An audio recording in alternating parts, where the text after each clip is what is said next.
Hi guys, welcome to Play with Ray and welcome to the Outer Worlds Spacer's Choice Edition. So yeah, let's continue where we left off last time. We are nearing the end, I feel. So we got a big fight where we just completed. It burned through all my ammo. Well, not all. I have another gun, this one, which has quite some ammo to spare. So, but yeah, well, it was really difficult. Because he was just so tough. It wasn't that difficult to avoid or anything like that, but you had to put loads of bullets in him, so yeah. Yeah, we got a key off of him, so let's see where we can use it. Let's go for it. Hey now guys, if you have any questions, please let me know using the comment section, and if you like my channel, if you like the stream, then please consider subscribing or at least throwing it a like. Okay, I think here we go. This is the key we got, so yeah, I'm expecting nasty stuff to happen. Let's see.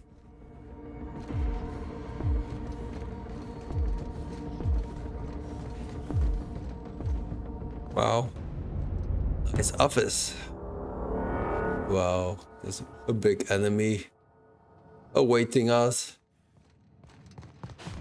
Yeah, only ways up, it seems.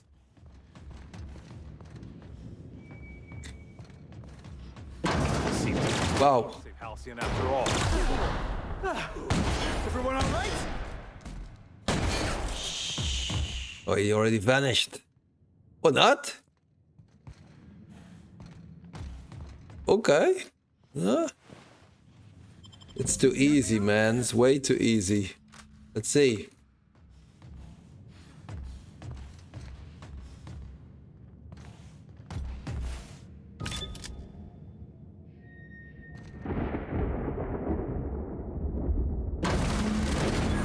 Let's see.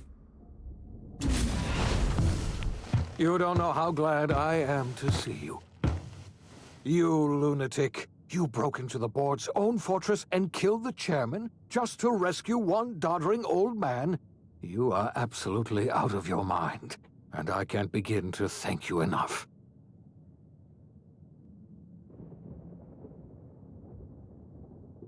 Yeah, don't you know how much trouble it took, man? Break into the most heavily guarded facility in the most hostile world in Halcyon? No, I have absolutely no idea how you did it. You're a goddamn miracle worker. You've broken the board's stranglehold on this colony, and you saved my life. But there's still so much we have yet to accomplish. You and I are going to have to work harder than ever to save Halcyon. I'm afraid the situation is far worse than any of us ever anticipated. Damn. Don't like the sound of that. Earth has gone dark. We haven't received a single message in 3 years. There's been no communication, no signals, nothing. 2 years ago, the Earth's Directorate's frigate disappeared on their way back to Earth. We don't know what they discovered when they arrived, or if they arrived at all. Hold on, Doc. Are you telling me the Earth went dark 3 years ago, and the board's just been covering this up? They've been incredibly effective at concealing the truth. Right now, the only people in the colony who know are standing in this room. We're in serious trouble, my friend. Do you know what this means for Halcyon? We can't rely on Earth for support anymore. We've been cut loose. We're entirely on our own. Damn. Yeah, let's get to it then. Yes, we do. You've done a marvelous thing. You've succeeded where anyone else would have failed, including me. We must begin the revival process immediately, starting with the Hope's brightest minds, and then we're going to fix this damn colony, one problem at a time. We're going to need a leader, and I can't imagine a better person for the job than you. What do you say, old friend? Will you help us? You can count on me. I'll revive him. I thought you were going to help me save this colony. I was wrong. I had our roles reversed, you see. You're the one who's going to save us all. I'm just the one who set you on your path. You're the best thing to ever happen to Halcyon. If you want to take it upon yourself to lead this colony, you have my support. We're not a colony any longer, are we? Our last connection to Earth has been severed, and so we have been set free. Our future is uncertain, and no one knows what tomorrow holds. Exciting, isn't it? Okay. Let's see. The OSI What's teaches next? That was it? everything in the universe happens according to the grand plan. But the stranger that arrived in Halcyon was an unplanned variable. From the moment he landed in Emerald Vale, his actions altered the course of history. The events on Tartarus brought about the end of the board's authority. But the board's mistakes would haunt the colony for decades to come. The damage they left behind would require the work of a generation to repair. Dr. Phineas Wells began reviving a handful of the Hope's colonists. Engineers, scientists, technicians, and intellectuals. They were among the brightest minds the Earth had ever sent out into the stars. The Hope scientists and engineers woke up in a colony descending headlong into total collapse. With no way to return to Earth, they had no choice but to band together and devote themselves to the cause of saving Halcyon. The people of Halcyon were nothing if not hardy. In the absence of the board's authority, many of the colony's settlements banded together with a single purpose in mind: survival. Life was especially hard in the years to come. Some towns dissolved by attrition and starvation, but most of them found a way to carry on. In the years to come, Halcyon was forced to reckon with its newfound freedom. The board was gone, and for better or worse, the colony was responsible for its own destiny. Sanjar's civil liberties and worker-centric policies were slow to catch on with the other corporations. But as Halcyon began its long, arduous journey toward recovery, many of Terra 2's smaller townships started adopting MSI's alternative corporate structure, and eventually became entirely self-sufficient. In the coming years, many of these townships managed to eke by, where otherwise they might have starved. Sublight Salvage adapted to the changes in Halcyon, shifting their business model to suit the times. Their claims of legitimacy were scrutinized, but ultimately unquestioned. Lilia Hagen would continue to protect her family as ruthlessly as ever. Adelaide McDevitt replaced Reed Thompson as the leader of Edgewater. She and her followers transformed Edgewater in their image. Anyone loyal to Reed was pressured into leaving town, and those who stayed behind adapted to her way of life. Adelaide transformed the old cannery into a new garden. The nearby Edgewater Cemetery provided a convenient source of fertilizer. Under the leadership of Junlei Tennyson, the Groundbreaker held firm against corporate influence. The ship's mechanical stability gave Junlei the time to educate a promising generation of engineers schooled in her family's traditions. The future of the Groundbreaker looks promising. The rediscovery of the Hope and the abandonment of the Lifetime Employment Program forced Byzantium to come to terms with some uncomfortable realities about the state of Halcyon. While Byzantines were reluctant to surrender the luxuries they'd grown accustomed to, the board's diminished authority gave them little choice in the matter. Nearly everyone had to learn to make do with less. Some even had to get jobs. Horror. A dark time indeed. Ellie savored her adventures on the Unreliable. Once they were done, she returned to life as usual, running missions of dubious legality, shunning respectable work, and living life to the fullest. She meant to reach out to her one-time captain, but she was always bad at keeping in touch. Life in Halcyon was sobering for Felix Millstone. The grand revolution he dreamed of never came. There was no great awakening for the colony, no celebrations in the streets. There was only the hard, desperate work of trying to repair a broken colony. Felix never had a head for numbers. But if there was labor to be done, he was there to help.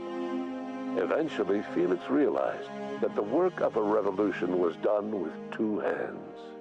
Though Parvati eventually grew comfortable aboard the Unreliable, she never quite came out of her shell. She seemed to prefer the company of Ada to the crew, and she could often be found neck-deep in cables and grease, telling Ada funny stories from her childhood. While the colony fell into chaos, she found an island of relative peace with Ada, and they formed an unusual bond. She decided to remain aboard the Unreliable permanently as its chief and sole engineer. As hard as she tried to drink them away, Nyoka's memories eventually overcame her. Traveling with the crew served as a constant reminder of the family she'd lost, and so she eventually returned to Monarch to get back to what she found most comfortable: the deep end of a bottle and the far end of a trail. Few have seen her since, but travelers often swear they hear her and her machine gun in the night, screaming swears and spitting bullets. The SAM unit that accompanied you spread awareness of the product line's superior sanitation and maintenance capabilities across what was left of the colony. This led to a boost in SAM unit sales. Did you know that SAM units are the longest-lasting, toughest-acting cleaning solution in Halcyon? Minister Clark was released from house arrest, and his contact with you gave him a sense of renewed purpose and vigor. Once it became clear that no help would be coming from Earth, he threw his considerable efforts and talents into helping Halcyon manage the crisis before it. As for Dr. Phineas Wells, he spent his remaining years in his orbital lab. He eventually came to terms with his own past and was able to forgive the mistakes of his younger self by devoting his remaining years to serving the colony. Dr. Wells was able to revive many more scientists and engineers than he first expected, thanks to the additional batch of chemicals you stole from the ministry. Wells never forgot about the human lives that were lost in acquiring these chemicals. In the end, Dr. Wells was able to save every scientist and engineer aboard the Hope. Over the next decade, nearly all of the Hope's remaining colonists were successfully revived. Halcyon saw a period of rapid technological and scientific advancement. Breakthroughs in dietary supplements saved the colony from starvation. Geoengineering projects and social reforms began to change the structure and character of the colony. Dr. Wells laid the groundwork for the project to save the colony, but he would never live to see the fruits of his labor. He passed away a few years later. His work was carried on by the scientists and engineers he revived. Today, Halcyon has stabilized. The people of the colony work hard to adapt to their new circumstances. Nearby colonies send aid and supplies. Life will never be easy in Halcyon, but for the first time in its history, there exists a sense of real, genuine hope about the future. And what about you, the unplanned variable in the history of Halcyon? Long after Wells passed away, you carried on his work with more energy, determination, and brilliance than he could ever muster. The years that followed were hard, but Halcyon survived by the efforts of the Hope's most promising colonists, the greatest of which was you. No one knows what's happened to Earth, and no one knows what the future has in store for Halcyon. All we know for certain is this: the name of the Unreliable and that of its intrepid captain will remain the subject of countless stories for years to come. Wow, what a story. Yeah, that's it, guys. Well, I didn't I expected it to we were nearing the end, but I didn't expect that we were that close. But yeah, it's really a great game. I enjoyed it. So there are a couple of DLCs as well, but I'm not sure I'm going to play that. It depends a bit on how many people will watch this series. But the main thing is that I really enjoyed this game, and I really hope you did as well. So I want to thank you all for watching this together with me, experiencing this with me. And yeah, I do appreciate it all, and please consider watching some other stuff of mine. I have some first looks, maybe you see something that might interest you, and I'm going to look for another game. Hopefully it will be as good as this one. So yeah, thanks again, thanks for tuning in, and see you next time.